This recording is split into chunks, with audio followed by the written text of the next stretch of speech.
네, 안녕하세요. 네, 이제 11월이 왔네요. 문제풀이 이제 과정 마지막이죠. 어떻게 보면 모의고사 전 마지막 과정을 이제 시작하도록 할 텐데, 죄송합니다. 일단 제가 감기 걸려가지고 목소리가 좀 코맹맹이 소리가 날 수도 있는데 좀 이해를 부탁드리겠습니다. 잠시만요. 이거 여기 그림자 좀 표시나죠?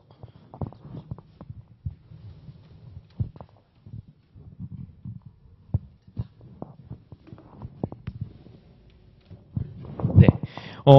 제가 지금 이제 기본, 압축 정리, 그리고 기출 해설까지 이제 강의를 해 드렸는데, 그 당시에는 강의 계획표를 보진 않았어요. 한 번도 처음에. 왜냐하면 계획대로 한 적이 없거든요. 하지만 이번에는 왜 계획표를 좀 올려놨냐면, 이번엔 계획대로 해야 될 것 같아요. 왜냐하면 이번엔 특이하게 강의 전에 이제 그 진도 나갈 부분을 시험을 보고 50점 분량이죠. 시험을 보고 이렇게 할 거기 때문에 여러분들이 준비를 위해서 이번에는 계획표대로 할 겁니다. 그래서 오늘 같은 경우는 아마 통칙을 했고요. 그 다음 주에선 1일 4부, 그 다음에 5부는 좀 나눴어요. 그 연계되는 부분이 있어서, 그래서 5부 여기 25류, 26류랑 13부에서 15부를 같이 한번 3회차 때 보고, 그 4회차 때 5부에 27류랑 6부를 함께 보고, 그 다음에 7부랑 8에서 10부는 큰 연관성은 없긴 하지만 그래도 여기 7부에서 10부까지 이렇게 또 한 회차를 할 거고요. 그 다음에 11, 12부, 16부, 17, 20을 1부 이렇게 해서 총 8회차에 나눠서 이제 진행을 할 거고요. 이렇게 해서 온라인으로 들으시는 분들도 한번 문제를 풀어 보시고 강의를 들으시면 좋을 것 같아요. 그래서 만약에 온라인 들었는데 혹시 자기 온라인으로 들으시는 분들도 첨삭을 원하실 수도 있잖아요. 그러면 저한테 제가 이따 끝날 때쯤에 이제 오늘 그 메일 주소나 핸드폰 번호 알려드릴 테니까 그쪽으로 보내주시면 제가 첨삭해 드리도록 하겠습니다. 네, 그렇게 해서 이제 진도를 한번 나가 볼 건데요. 일단 강의는 어떤 식으로 진행될 거냐면 이제 문제를 와서 푸신 다음에 제가 그 부분에 대해서 이제 문제를 낸 부분에 대해서 이제 좀 해설을 하고요. 해설을 좀 하고 그 다음에 이제 나머지는 여기 오늘 그 문제에서 다루지 않았던 수업 시간에 다루지 않았던 문제 중에 뭔가 이 부분에서 나올 것 같다. 뭔가 나올 수도 있어. 이렇게 문제를 만들어 볼 수도 있지 않을까라고 하는 부분들을 좀 설명을 드리고 그 다음에 어느 부분이 중요한지 한 번 더 체크하면서 마무리를 할까 합니다. 예상 문제라고 해서 그 문제가 안 나와요. 안 나오는데 그냥 이 문제가 제가 쪽집게 무당이 아니잖아요. 쪽집게도 아니고 그냥 이 부분에선 이렇게 문제를 구성할 수 있겠다. 혹시 만들어 볼 수도 있겠다. 아니면 기출을 좀 봤을 때 이거는 이런 부분이 중요하니까 이렇게 문제를 구성해 볼 수 있지 않을까라는 거지. 제가 이게 나와요 라고는 100% 장담은 못 해요. 하지만 그렇게 준비하면 시험 문제가 나왔을 때 100점은 아니더라도 내가 70점 정도 맞을 수 있는 그런 정도는 충분히 다 대응이 가능할 것 같아서 아마 그런 식으로 수업은 진행할까 합니다. 네, 그렇게 간략히 이제 설명을 드리고요.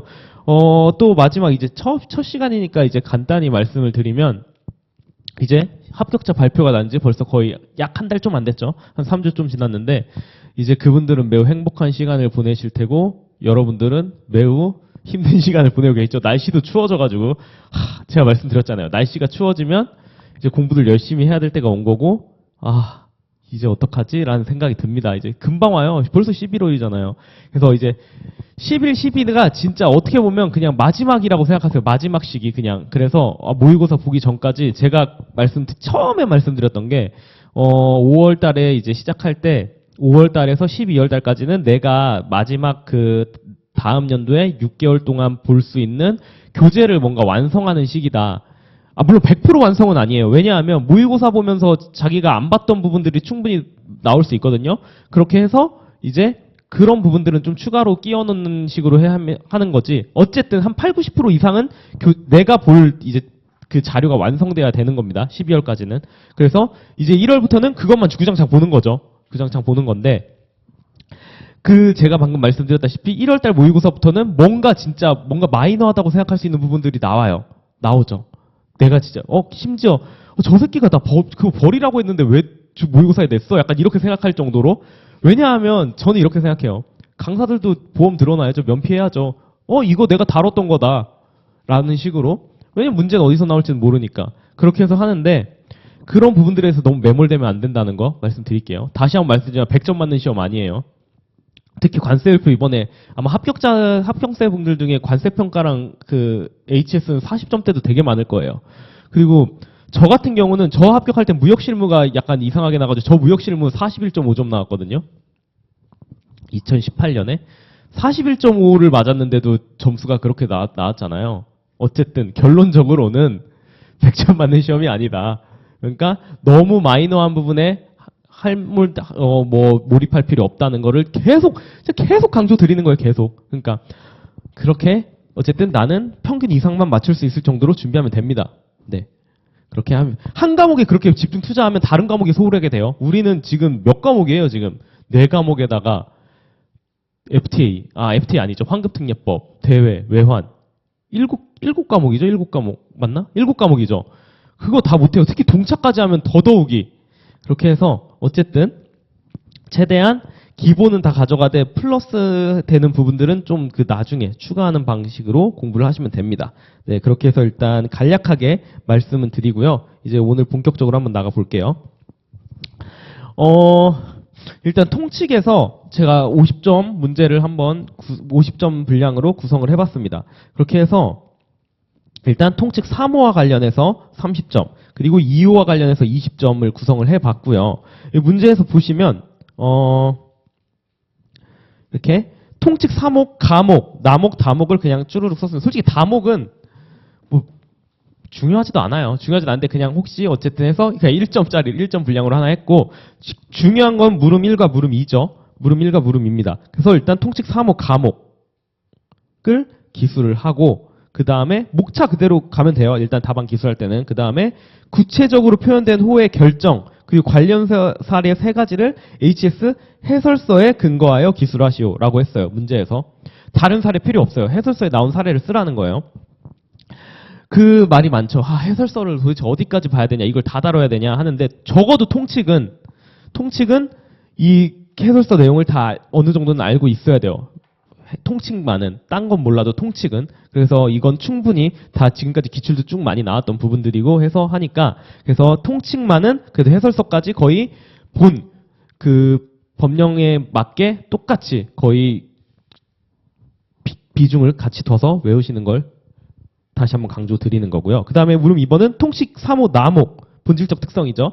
본질적 특성 해서 본질적 특성을 결정하는 요소, 그 다음에 소매용으로 하기 위하여 세트로 된 물품의 요건, 그 다음에 소매용으로 하기 위하여 세트로 된 물품의 사례 뭐가 있죠? 그 있죠. 센스 이제 중에 2가지 쓰라고 했고, 분류할 수 없는 거 뭐 있었죠?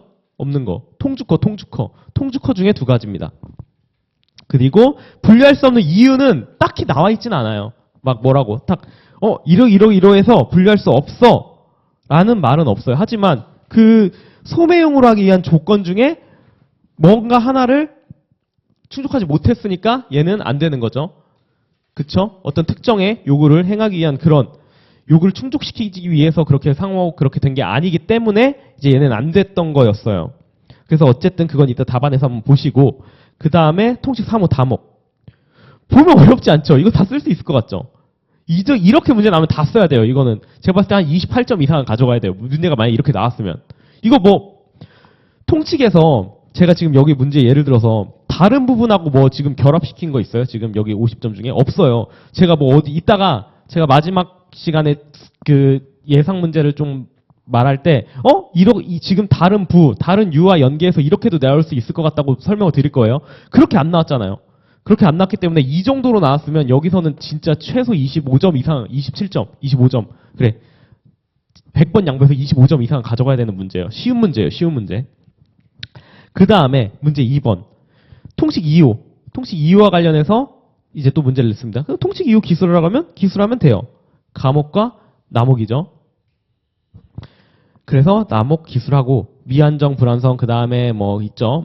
혼합물, 복합물 나옵니다. 그 다음에 이거 반가공품, 반제품에 대해서는 명확히 아직까지 그렇게 물어본 적이 없어서 한번 나올 수 있을 것 같다고 제가 계속 말씀을 드렸죠. 그래서 반가공품, 반제품 정의에 대해서 해설서에 나와 있죠. 그래서 그거 기술하고 각각 분류 방안 어떻게 할 거냐, 이거는 이따 답안지를 보면서 말씀을 드리겠습니다. 그리고 감옥에 근거한 플라스틱으로 만든 관 형태를 가진 병 제조용 중간성. 에이씨 졸라기네. 이게 블랭크 그거 우리 사진 기본 시간 맨 처음에 사진까지 보여드렸었죠. 이거 보여드렸었어요. 그래서 이거 오직 완제품으로밖에 될 수 없는 거예요. 그래서 어떻게 보면 우리 제가 문제 이거 잘못 만든 거일 수도 있어. 아니 대충 만들었다고 생각할 수도 있어. 근데 우리 실제 시험에서도 그래. 대충 만든 게 아니라 문제 안에 다음 문제의 답의 힌트들이 있는 거죠. 이것도 물음 2랑 물음 3이랑 연계되잖아요. 왜냐면 얘가 반가공품이니까. 그쵸? 이렇게 해서 문제에서도 또 그 답을 유추해낼 수 있다는 거, 그런 걸 보여드리기 위해서 일부러 이렇게 좀 만들어 봤습니다. 이렇게 해서 한번 볼까요? 볼게요. 일단 보시면 문제에서 그리고 지금 온라인으로 들으시는 분도 있을 테니까 좀 말씀드리면 지금 또 프린트 하나 더 있을 거예요. 이거는 제가 제 커리를 쭉 따라오지 않으신 분도 있을 거잖아요. 중간에 합류하신 분들도 있어서 이거는 압축 정리 시간에 나눠줬던 자료예요.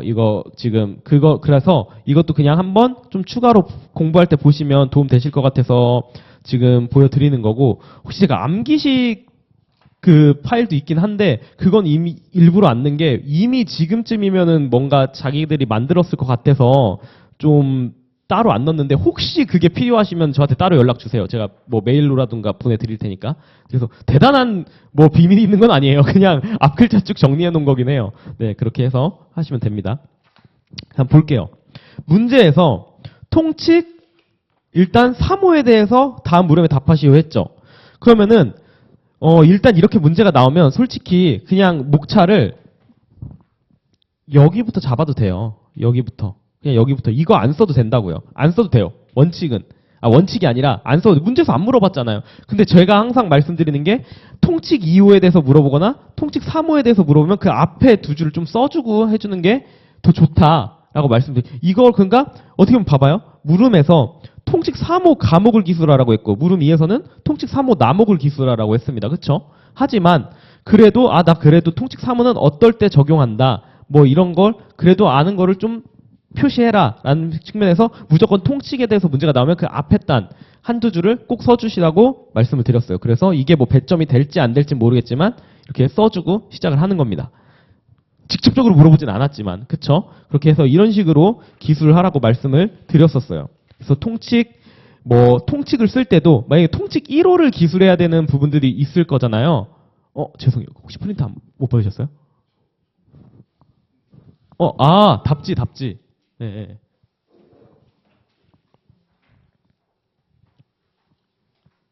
네. 예를 들어서 봐봐요. 통칙 1호를 뭔가 기술하는, 통칙을 기술할 때 처음에 그 한 줄 있잖아요. 관수일프의 품목 분류는 다음 원칙에 따른다. 이거 한 줄 써주는 거. 그 다음에 통칙 2호를 쓸 때는 감옥, 남옥만 기술하라고 했어도 통칙 제2호 맨 앞에 있죠. 통칙 1호에 따라 품목 분류를 결정할 수 없는 것은 당 감목에 따른다. 이 한 줄 쓰는 거 어렵지 않잖아요.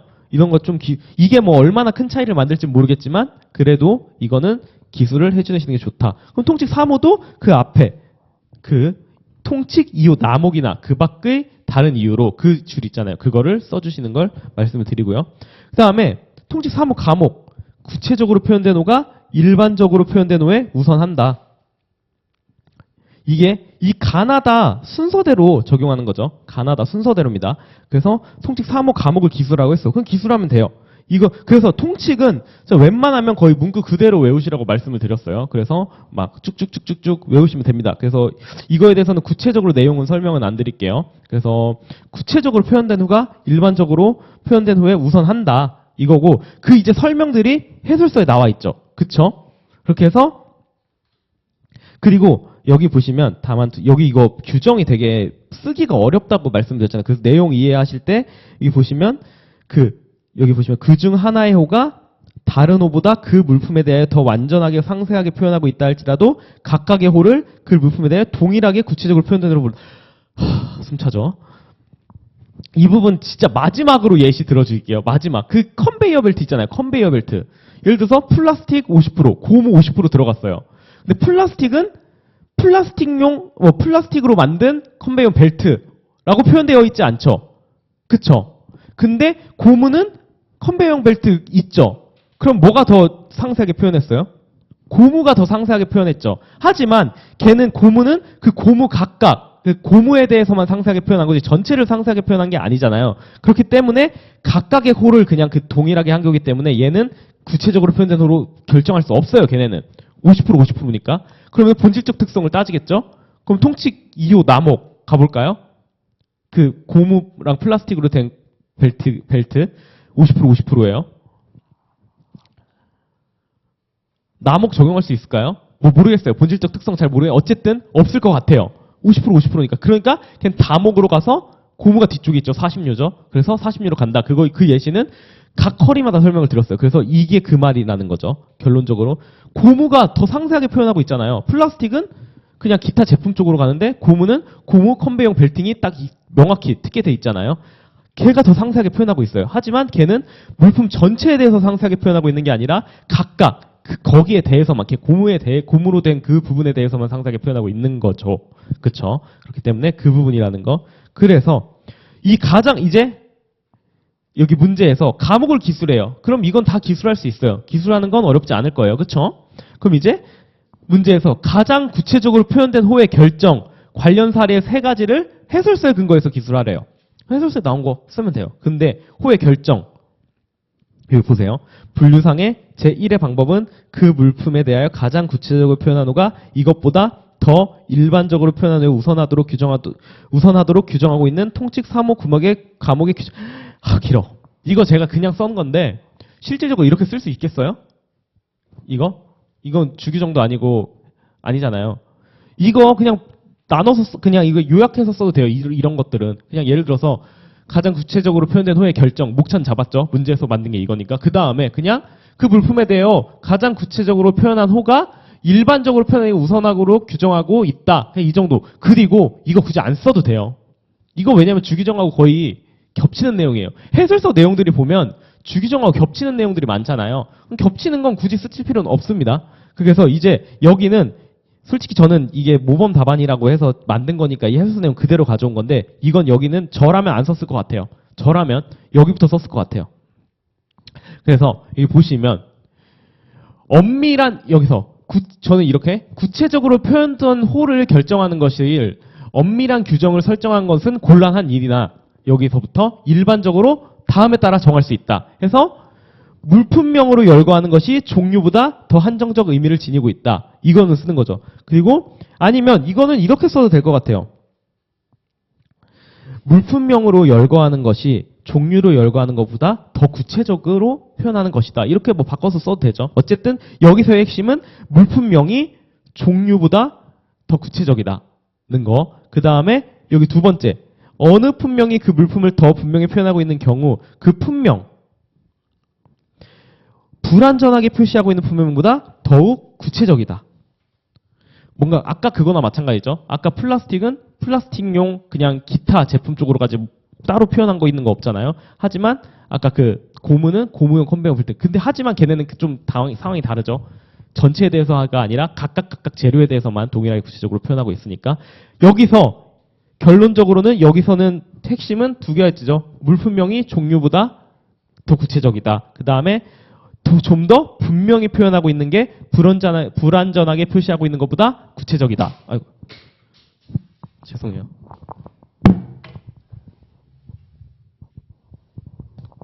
네, 이 두 가지를 쓰면 됩니다. 결론적으로 문제에서 물어보고 있는 가장 구체적으로 표현된 호의 결정은 이 두 가지를 쓰면 되는 거예요. 그 다음에 관련 사례를 이제 3가지를 쓰래요. 그래서 저는 여기서 답안을 이렇게도 구성해 볼 수 있을 것 같아요. 보시면 아예 2번, 3번 목차를 합쳐가지고 이 1번 물품명으로 열거하는 게 종류로 열거하는 것보다 더 구체적이다 하고 이 1번의 사례를 이렇게 쓰고 이 2번의 사례를 이렇게 쓰고 이런 걸 합쳐서 그렇게 해도 될 것 같아요. 하지만 저는 어쨌든 문제에서 물어본 대로 목차를 구성하는 거를 좀 중요하다고 생각하기 때문에 이렇게 했어요. 그러니까 상관없어요. 이게 답안을 기술할 때 뭔가 지금 같은 경우는 그 목차를 바꿔도 될 것 같아요. 예를 들면 물품명을 종류로 열거하는 것보다 더 안정적인 의미를 지닌다. 여 밑에 이거와 관련된 사례로 뭐 이렇게 쭉 이렇게 해도 된다는 거죠. 다음 사례를 볼게요. 상기 2의 1 관련 사례 뭐죠? 즉 물품명이 종류보다 더 구체적으로 표현된 거. 그래서 이 1의 사례. 여기 보시면 전동기를 갖춘 면도기와 이발기는 8510. 면도기, 이발기가 더 구체적이잖아요. 그쵸? 더 한정적이잖아요. 그쵸? 종류보다. 이 딱 면도기와 이발기 딱 구체적이잖아요. 그렇기 때문에 얘는 84675나 가정용 전기기로 봐서 8509에 분류해서는 안 된다라는 겁니다. 이 딱 명확히 사례가 있죠. 그 다음에 두 번째 사례. 특정 물품의 어느 품명이 그러니까 더 분명하게 표현하는 쪽으로 가는 사례가 이게 두 가지가 있습니다. 그래서 자동차. 그래서 이것도 요약할 수 있잖아요. 그냥 자동차용 방직용 섬유제 터프트한 양탄자 이런 식으로 줄일 수 있잖아요. 그러니까 똑같이 쓸 필요 없다는 거예요. 제가 말하는 건. 지금 이 해설서 내용들은 똑같이 쓸 필요 없다고. 똑같이 쓰다가 머리 터지죠. 이거 똑같이 쓰려고 뭐 여기서 그냥 이것만 외우면 돼요. 자동차용 방직용 섬유제 터프트한 양탄자는 87085의 자동차 부속품으로 분류되지 않고 그들을 양탄자로서 57035에 분류한다. 뭐 이런 식으로. 이런 건 요약할 수 있죠. 이런 건. 그 다음에 여기도 틀에 끼우지 않은 안전유리로 항공기용으로 인정될 수 있는 것은 그 8801호나 8802호의 부분품이 해당하는 88035가 아니라 그냥 안전유리가 분류되는 70075에 분류된다. 뭐 이런 식으로 써주시면 됩니다. 그럼 사례 3개 딱 썼죠? 그래서 이렇게 하시면 됩니다. 네. 그래서 통칙 3호 과목은 딱 이 정도 알고 계시면 돼요. 이 정도면 충분합니다. 그래서 이제 통칙 3호 나목. 통칙 3호 나목이 참 많이 나와요. 뭐 여러 가지로. 그래서 보시면 자, 일단 규정을 쓰래요. 그럼 똑같이 규정을 씁니다. 3호 나목을 써요. 3호 나목을 쓰는데 3호 나목은 솔직히 다 잘 쓸 거예요. 그래서 어쨌든 혼합물, 서로 다른 재료로 구성되거나 서로 다른 구성 요소로 이루어진 복합물, 그리고 우리가 좀 중요하게 봐야 되는 거, 그리고 기출도 많이 됐던 소매용으로 하기 위하여 세트로 된 물품. 이거 중요하죠. 그래서 과목에 따라 분류할 수 없는 것은 가능한 한 뭐지고 여기에 중요한 키포인트는 본질적 특성이죠. 그래서 문제에서 이제 이걸 물어봅니다. 본질적 특성을 결정하는 요소. 본질적 특성을 결정하는 요소예요. 그 다음에 소매용으로 하기 위하여 세트로 된 물품의 요건. 소매용으로 하기 위하여 세트로 된 물품의 사례 2가지. 그리고 소매용으로 하기 위하여 세트로 된 물품으로 분류할 수 없는 사례 2가지. 그 다음에 분류할 수 없는 이유를 쓰라고 했어요. 그래서 여기도 본질적 특성을 결정하는 요소도 그 구체적으로 표현된 그 부분하고 거의 좀 맥락이 같은데 뭔가 딱 정해진 건 없어요. 뭔가 딱 정해진 건 없는데 여기서 예를 들면이라는 표현을 썼잖아요. 이게 절대적인 건 아니에요. 그게 절대적인 건 아니란 뜻이죠. 어쨌든 예를 들면이라고 표현을 했으니까. 그래서 예를 들면 성용수중가역이죠. 성용수중가역. 예를 들면 그의 성질, 보통 중량, 뭐 가격 이렇게 해서 아까도 예를 들어서 아까 뭐 비율로 따지자면 뭐 용적, 뭐 부피, 용적이 부피죠.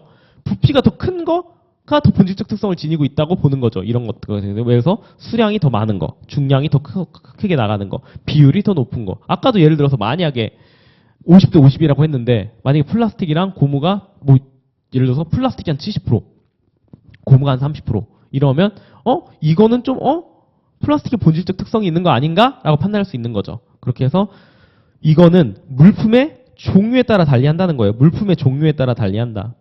종류. 여기서는 이 본질적 특성을 결정하는 요소는 종류에 따라 달리합니다.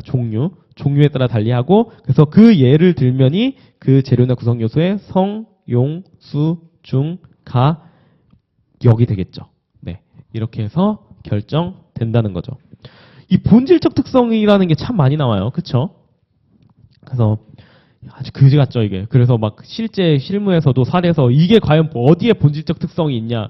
코에 걸면 코거디, 귀에 걸면 귀거디가 될 수도 있는 부분이에요. 이 본질적 특성 때문에 아마 좀 이게 악유가 계속 발생하는 거죠. 참 애매모호한, 아마 공부하면서도 느끼실 거예요. 애매모호한 부분들이 좀 많은데, 일단 그 애매모호함은 일단 수험 기간에는 그냥 신경 쓰지 마요. 그냥 여기 있는 대로 외우는 거지. 그건 나중에 관세사가 되셔서 뭐 요즘 많잖아요. 뭐 그런 거 있는 거 아시죠? 연구 공모전.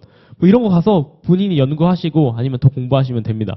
우린 지금 학자가 되는 게 아니에요. 관세사가 되려고 딱 시험만 준비하는 거니까. 그래서 뭔가 의문이 생기더라도 뭔가 의문을 품는 건 좋아요. 의문을 품는 건 좋은데 너무 깊이 들어가면 힘들어요. 너무 깊이 들어가면 이게 좀 합격에 좀 멀어지는 길이 될 수도 있어요. 그렇기 때문에 어쨌든 말씀을 드리고 그 다음에 문제에서 이제 뭘 물어봤죠? 소매용으로 하기 위하여 세트로 된 물품의 요건. 이거는 너무 기출이 많이 됐어요. 기출이 많이 됐고 정말 중요하다고 생각해요. 그래서 일견 서로 다른 제조 일견 서로 다른 호로 분류될 수 있을 거 보시는. 여기서의 핵심은 서로 다른 호예요. 서로 다른 호. 그 다음에 최소한 둘 이상. 여기는 서로 다른 호, 그 다음에 최소한 둘 이상. 그 다음에 여기는 서로 다른 호에 분류될 수 있고, 최소한 둘 이상이면 당연히 다른 물품이겠죠. 그렇게 되고, 그래서 여기는 왜 안 돼요? 6개의 폰디트 포크는 왜 안 돼요?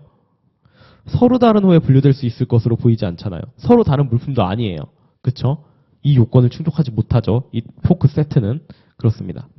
그 다음에 보통 이 두 번째 요건 때문에 이 요건을 충족하지 못하는 경우가 되게 많죠. 이 두 번째 요건. 어떤 요구를 충족시키기 위해서나 어떤 요구, 여기의 핵심은 요구죠. 요구입니다. 요구를 충족, 그 다음에 특정의 활동. 여기서 핵심은 그러니까 어떤 요구를 충족시키는 거, 그 다음에 특정의 활동 해서 그 다음에 함께 조합. 이게 키워드죠. 그래서 이 키워드가 들어가야 되고요. 그 다음에 여기는 재포장이 없이입니다. 재포장이 없이 직접 판매하는데 적합한 방법. 직접 판매. 여기 핵심은 재포장 없이랑 직접 판매입니다. 직접 판매.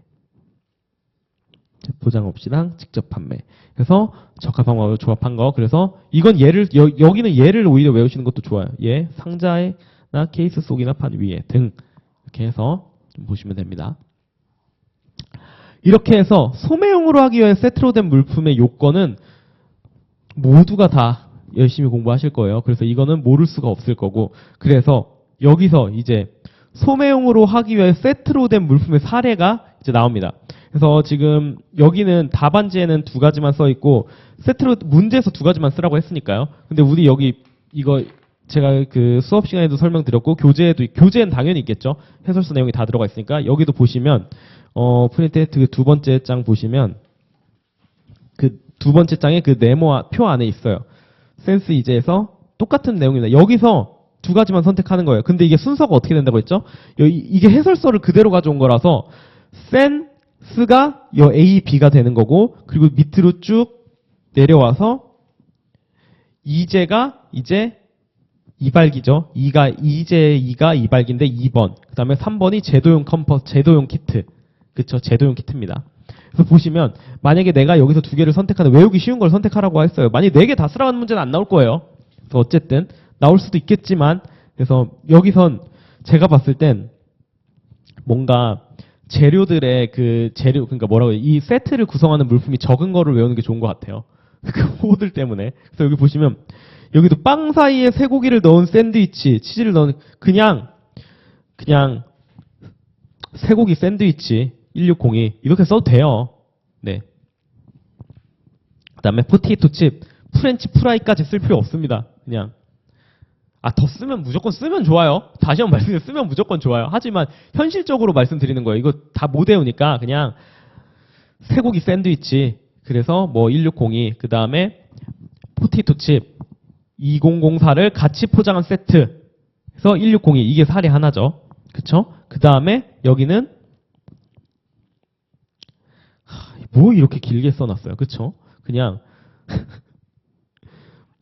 조리하지 않은 스파게티 꾸러미 뭐 1902, 그 다음에 치즈 0406, 뭐 토마토 소스, 깡통 토마토 소스 뭐 이런 식으로 103 해서 이거를 카톤에 넣은 것 해서 1902 뭐 이런 식으로 줄여서 다 외울 수 있으면 다 외워요. 다시 계속 말씀드리는 거예요.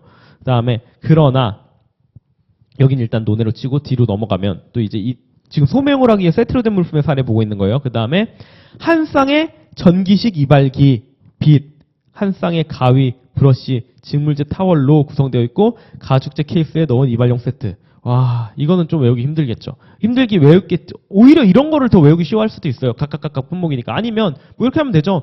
전기식 이발기, 뭐 빗, 가위, 등으로 처리해버려요. 그냥 등이 뭐 케이스에 넣어져 있는 이발용 세트. 여기는 이 정도는 등 처리해도 돼요. 이 정도는. 여기도 밑에도 제도용 키트도 뭐뭐로 등. 그쵸? 그렇습니다. 등 처리하면 돼요. 여기는 좀 등 처리해도 괜찮을 것 같아요.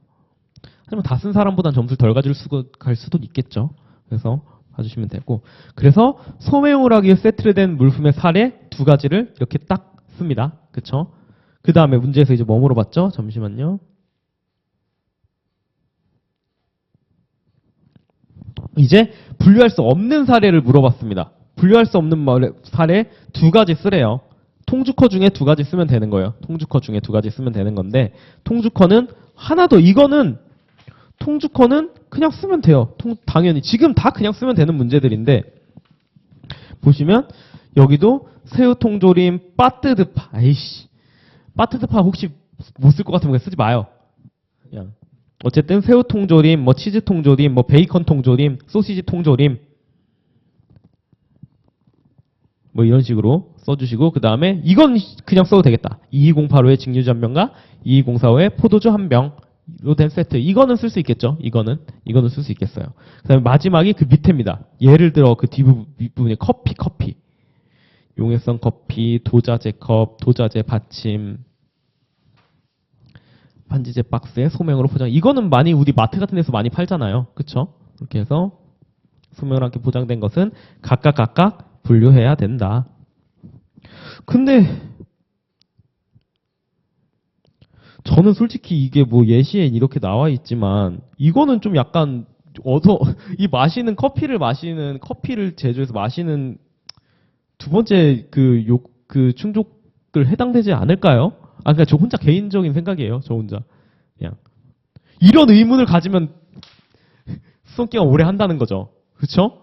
제가 말씀드린 이런 의문을 가지지 말라는 걸 말씀드리는 거예요. 절대 그냥 여기에 이렇게 하래잖아요. 그래서 이렇다는 거. 네, 그렇습니다. 이런 의문을 계속 가지면 뒷부분을 나아갈 수가 없어요. 네, 그렇게 해서 일단 사례 세 가지 중에 두 가지를 골라서 씁니다. 그 다음에 여기서는 이제 또 문제에서 여기서 끝난 게 아니에요. 문제에서 소매용으로 하기 위해서 사례 및 분류할 수 없는 이유를 또 쓰래요. 그러면 여기는 그 소매용 요건 중에 두 번째 요건을 충족하지 못하는 거예요. 이것들은 보시면 어떤 요구를 충족시키기 위해서나 어떤 특정의 활동을 행하기 위해 함께 조합된 거라고 볼 수 없다는 거죠. 이게 각각이죠. 그냥 새우통조림은 새우, 뭐 빠뜨드파는 빠뜨드파, 치즈는 치즈, 그냥 각각이라는 거. 얘네가 어떻게 함께 조합하려고 이렇게 만들어 놓은 게 아니라는 거죠. 그렇게 된 거고 두 번째도 마찬가지죠. 예를 들어서 증류주랑 그런 포도주를 섞어서 뭐 칵테일용 세트다 이게 아니잖아요. 그냥 얘는 각입니다. 그렇기 때문에 얘는 상기 2에 3의 2 그 요건을 충족할 수 없기 때문에 세트를 분류할 수 없고 각각 해당으로 분류한다. 아니면 여기서 이것도 될 것 같아요. 여기 사례에 지금 통주커라고 했잖아요. 통주커라고 했는데 그냥 6개의 폰듀투크도 이 예시에 집어넣을 수 있을 것 같아요. 그쵸? 근데 대신 6개의 폰듀투크는 뭐예요? 첫 번째, 일견 서로 다른 호로 볼 수 있는 뭐 그런 그거에 대한 그거를 뭐라고 해야 되죠? 요건을 충족하지 못하는 거죠. 네. 그렇게 볼 수도 있을 것 같아요. 그 다음에 통칙 3호 다목은 통칙 3호 다목을 또 놓치는 경우도 있을 수 있어요. 왜냐? 가목, 나목만 미친 듯이 중요하다고 하니까. 그쵸? 그래서 다목은 잠깐 뭐지? 아씨 동일한호? 그래. 마지막 호? 뭐 어쨌든. 그래서 이것도 명확히 가목과 나목에 따라 분류할 수 없는 물품은 여기서 물품은 동일하게 분류가 가능한 호 중에서 그 순서상 가장 마지막 호. 그래서 아까 말씀드렸던 그 벨트 그거를 한번 생각해 주시면 됩니다. 그 벨트를 생각해 주시면 돼요. 네. 그렇게 해서 30점 분량에서 통칙 3호를 한번 다뤄봤어요. 통칙 3호는 이 정도만 아시면 돼요. 통칙 3호는 이 정도만 아시면 돼요. 진짜 딱 이거면 다 정리되는 겁니다. 대신 제가 이따가 다른 부랑 연계돼서 뭔가 좀 나올 수 있는 부분, 그건 마지막 시간에 좀 설명을 드리고, 어쨌든 통칙 3호 자체는 이것만 이 정도만 알고 계시면 충분히 커버가 되는 거죠. 가목, 나목, 다목 다 이 정도면 커버가 됩니다. 그러니까 통칙은 이렇게 단독으로 나올 수도 있고, 근데 항상 기출문제 보시면 다른 부분하고 엮어서 통칙을 기술하고 뭐 어떻게 분류하냐 뭐 이런 식으로 나올 수 있는 부분들이기 때문에 통칙은 어쨌든 완벽하게 이해하고 계셔야 돼요. 그렇게 해서 보시면 되고, 그럼 두 번째 문제 볼게요.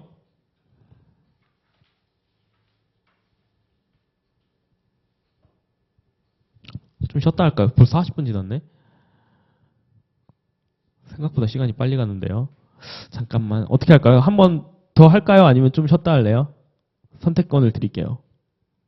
5분만 쉴까요? 아, 저요? 5분만 쉬었다 해요. 5분만 쉬었다 하겠습니다.